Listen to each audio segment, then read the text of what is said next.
everybody, and thank you so very much, Andres. And I want to thank everyone else who was involved, and I know there are a large number of you, an extraordinary number, who are involved in putting on this wonderful conference, and of course those of you in the audience, not least. I want to start off by apologizing to the people over here, because you'll be looking at my back. We have a saying in the United States about being able to walk and chew gum at the same time. I can walk and chew gum at the same time, but I can't talk in many different directions at the same time. So I'm going to be over here, and I hope you will forgive me.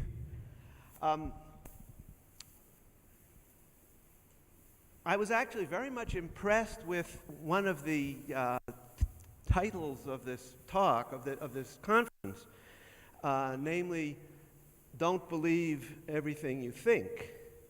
I think that's an absolutely extraordinary notion.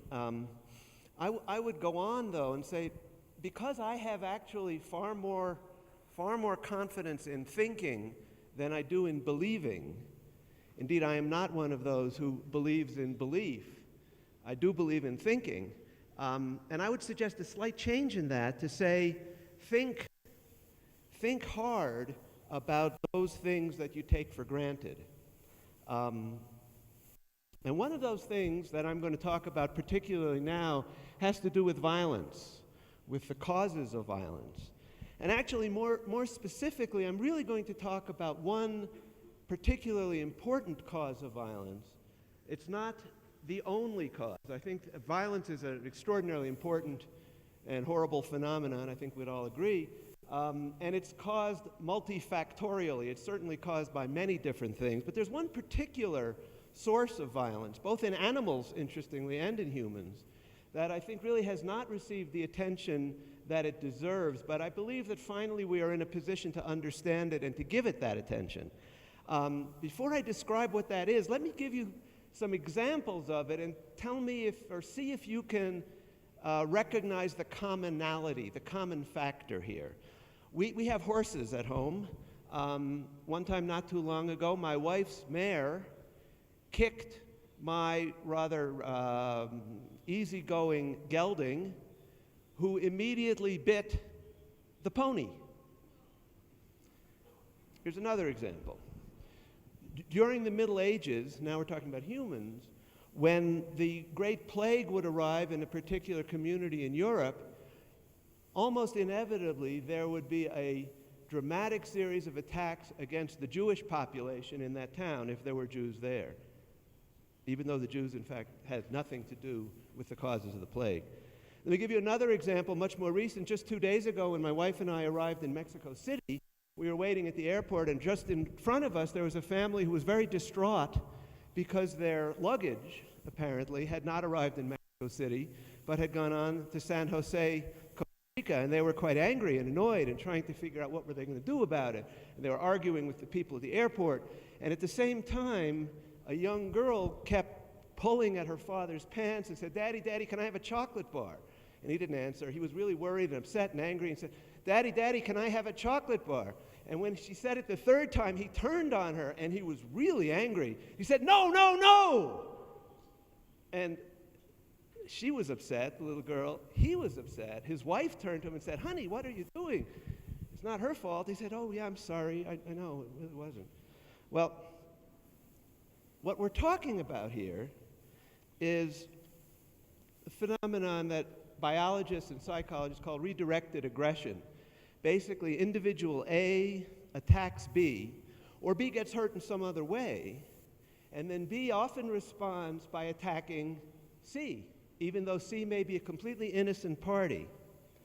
I think this is a terribly important and enormously widespread phenomenon as a cause of violence. It's something that is so natural, in a way, to us and to animals, that we take it for granted. And we often don't give it the attention that it deserves. We talk about injured people taking it out on someone else. Ethologists, biologists who study animal behavior, have looked at this phenomenon of redirected aggression really quite a long time ago. But then they kind of let it drop. I'm sorry, is this not working? Oh, okay. Do you want me to trade? Okay. All right. Anyhow, the subject of redirected aggression was not taken up again until fairly recently, but these days, I think we are beginning to understand a whole lot about it and the various levels in which it operates. Let me be clear. If individual A injures or attacks B, it's not uncommon for B to respond directly to A. That, in a sense, makes sense. But in many cases, B is unable to do so, and then what often happens is it goes on and attacks C. And as I said, I think modern science is beginning to understand a good deal of why this happens. Now, before I go into this, let me explain briefly that biologists have two basic ways of trying to explain a phenomenon, and trying to answer the question, why does something happen? On one level, we answer it in what's called proximate terms. We try to explain it in terms of the physiological mechanisms, the hormones, what part of the nervous system may be operating, et cetera, the immediate cause, okay? And we know increasingly about the biochemical chain that leads to redirected aggression. When an individual is attacked, individual B, that individual experiences what we call subordination stress. And there are a variety of symptoms that involve such things as oversized adrenal glands, stomach ulcers, high blood pressure, and a whole variety of other symptoms. What we know now increasingly from a variety of studies in a range of animals is that when individual B, the one who has been attacked and is experiencing this subordination stress, when he or she attacks someone else, the dramatic effect of this is that that individual's subordination stress essentially goes away. So that by offloading his or her pain onto someone else, the injured or attacked individual is to some extent ministering to his or her own stress, but of course producing stress in someone else who may go on then to attack individual D or E, etc. The notion then of taking it out on someone else, and we call this passing the pain along. At least that's the phrase, the expression I found useful to understand this. I think at a proximate level we understand increasingly how this works. But I mentioned that biologists try to explain phenomenon in at least two ways. One is the immediate proximate mechanism, the physiological underpinnings, the actual causes, the immediate causes. But we might ask, well, what is the evolutionary reason for this? I mean, it doesn't seem to make much sense. Individual B gets attacked by A, so what does he do? He attacks C. And why should this help individual B's stress response? Why should natural selection have produced a system as silly as this? Well, if you look at the way social species operate, you find that in virtually every social species, including human beings, we are exquisitely aware of what's going on, who's doing what to whom. And so when individual B is attacked for whatever reason, if that individual is unable to respond to its attacker, then that individual has directly lost something by being attacked. Maybe it's lost a mate, maybe it's lost food, maybe it's been somewhat injured. But beyond that, if it's unable to do anything, it is also sending a message, in all likelihood, to other members of the social group that says this individual is a patsy, this individual can be taken advantage of. And yet, if individual B then, even if unable to retaliate against A, takes it out on C, someone else, the effect of that is to diminish the likelihood that B will in turn be attacked by other members of the group. And I found this over and over again in some of my own animal studies. When an individual is attacked, if it does not respond, over time it is likely, in fact, to be vulnerable, to be victimized by others. So that we have then not only an immediate cause of redirected aggression, immediate proximal cause, but we have a likely evolutionary cause, the adaptive significance of this.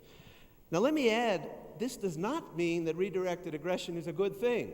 The fact that it's natural, the fact that it's something that human beings and many other animals are inclined to do because of the actions of our biology and natural selection does not mean that it's good.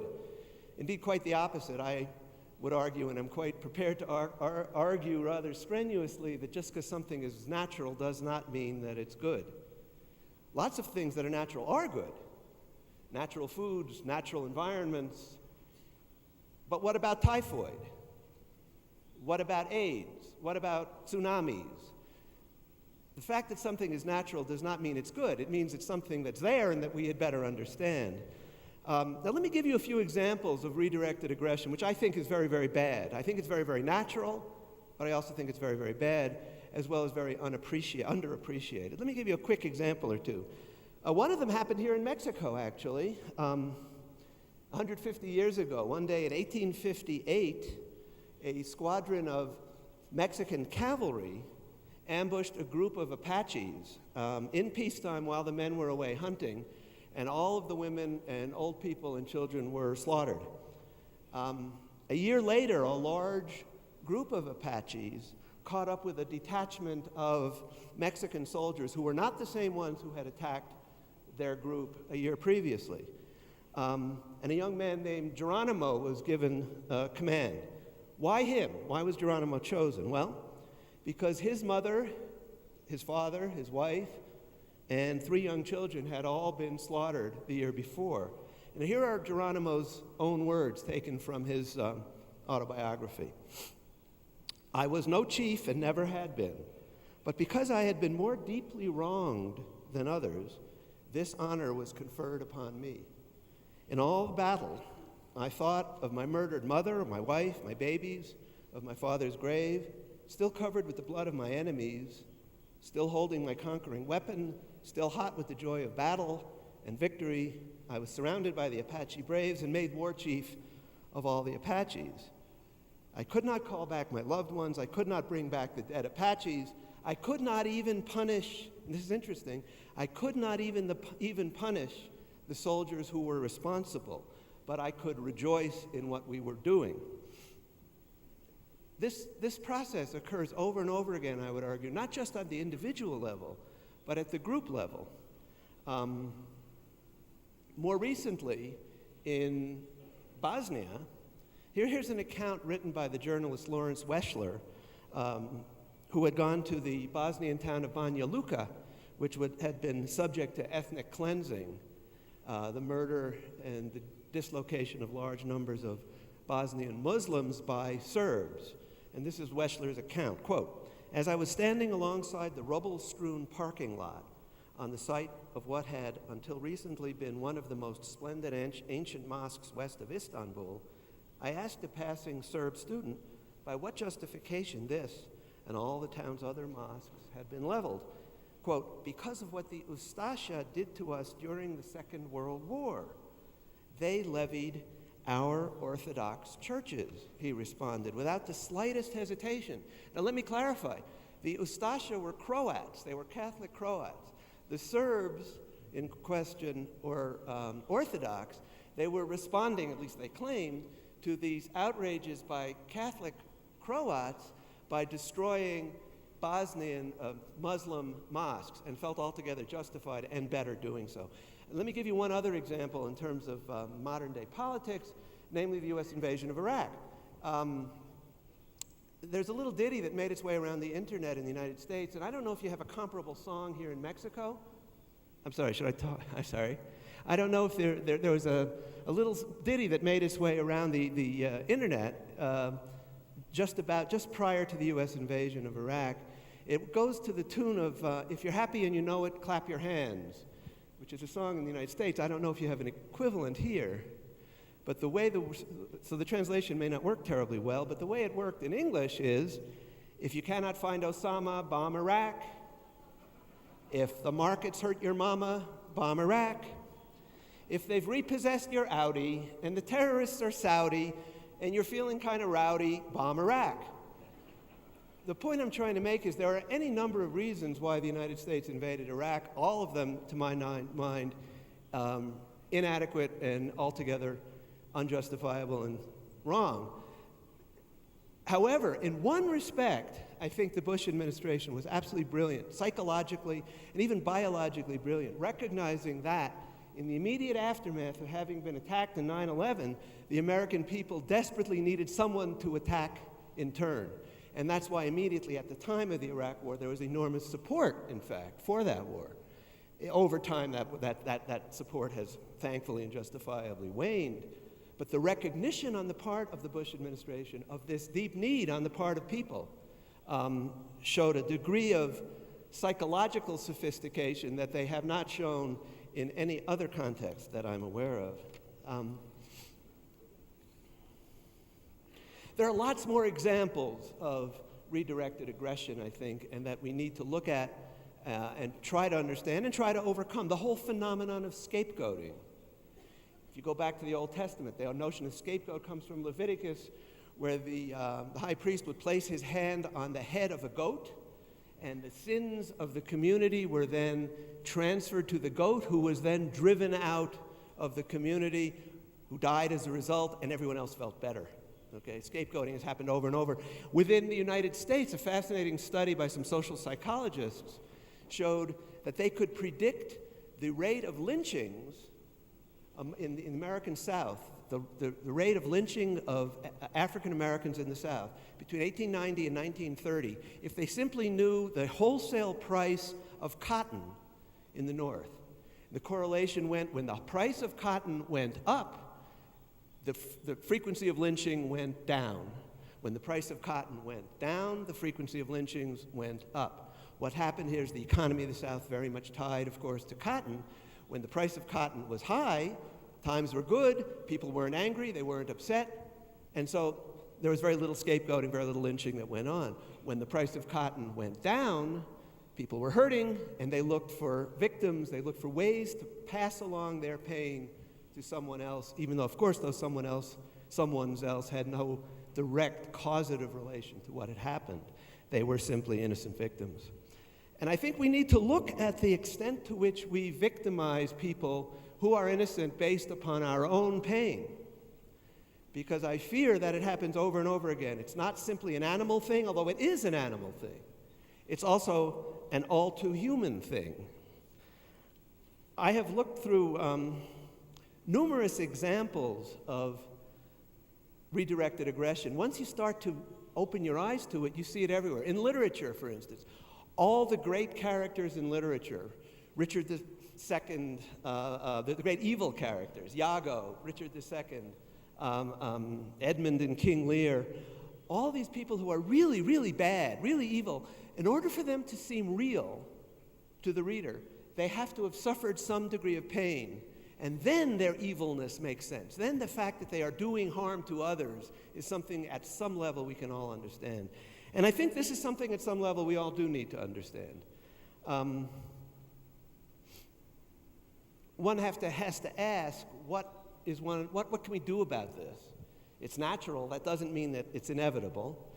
I think that human beings, despite what we just heard earlier and what I absolutely agree with about the value of intuitive reactions and gut responses, our gut isn't always right. And there are some times when we need to override that.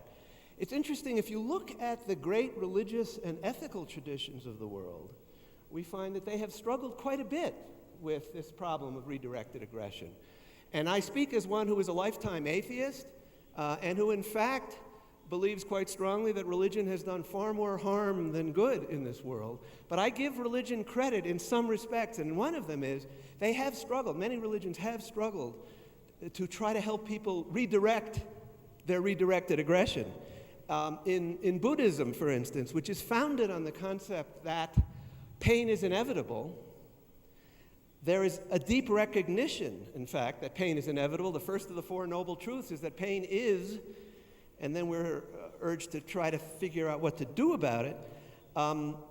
There's the Kshanti Paramita, which is, quote, states, which values, quote, the capacity to receive, bear, and transform the pain inflicted on you by your enemies and also by those who love you.